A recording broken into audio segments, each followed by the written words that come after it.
Hello, at long last, Ithaca Model 37 owners. I finally got around to making a video about your favorite pump action shotgun. And I think I answered some of you and I said I have them. But after a while it seemed like I didn't because I kept not making the video. But I did get around to going in the vault and taking them out. And so on the table we've got an Ithaca Model 37 deer shotgun, and then one with no vent rib, and then one with vent rib. Actually, it's not here. I had to put the Remington 870 here for comparison, so I ran out of table room. Anyway, it doesn't matter. You are correct. Everybody that wrote me that likes the 37 or loves the 37 said that is the best designed pump action shotgun, and in quite a few ways I agree with you. And I'll just go through some of the features. So I don't, as you know, I don't memorize history. I read firearms history like everyone else. I'm interested. The 37 designed by John Browning. John Browning, of course, designed the Winchester 97. And if you want to buy a pump action shotgun with character, which is a word that has an obvious meaning, but it's difficult to describe what that meaning is. Anyway, probably the pump action with the most character is the Model 97. Now, of course, the bolt comes back, and so there are different nicknames that they have for these thumb buster or something like this. Anyway, very, very interesting mechanism and a great beginning to pump action design.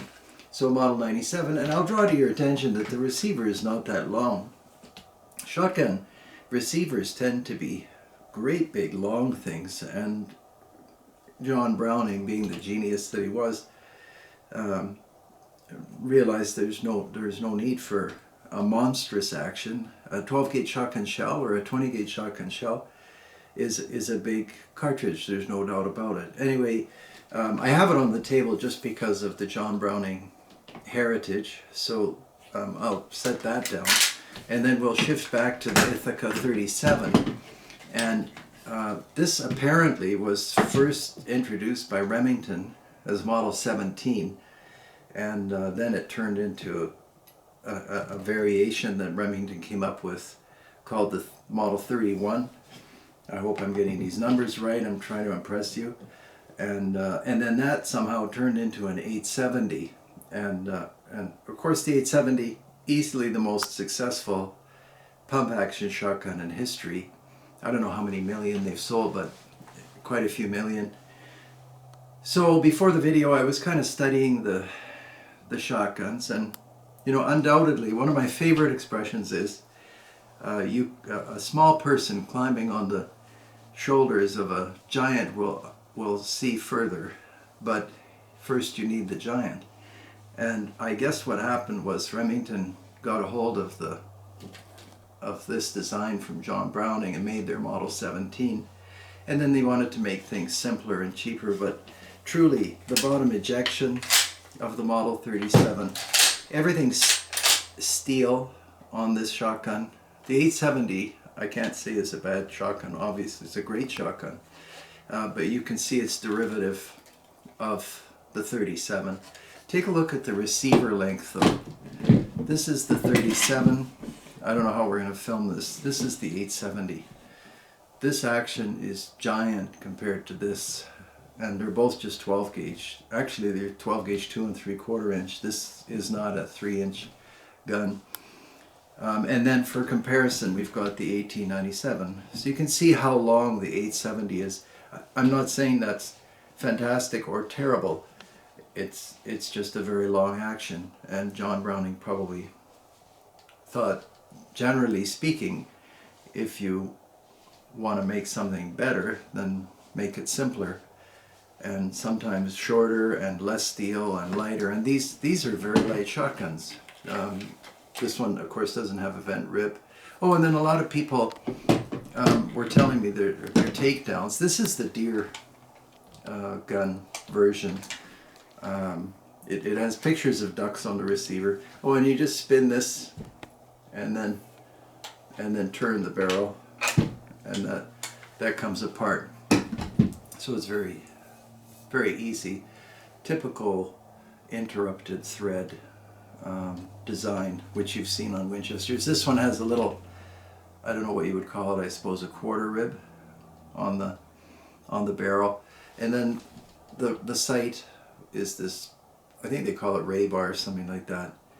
But it's a very visible sight. And this shotgun is quite accurate. It has no rifling, and actually I don't know, there are all these rifled shotguns these days, but I have no trouble hitting things with a slug with a smooth bore. And anyway, have a look at this buttstock. So somebody cut the buttstock. Look at the length of this thing. And I think they thought they were doing somebody a favor, like maybe for a smaller person, maybe their wife, or anyway, you fire a 12 gauge with a short stock like this, and there was just a rubber butt plate, not even a recoil pad.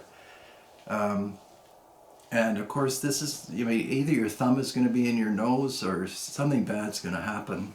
So I bought this quite inexpensively and I don't think it was designed to be some kind of a coach gun or some other, tactical purpose. It was just a badly done sawed-off thing. Anyway, so this is yours truly creating my own Bubba gun.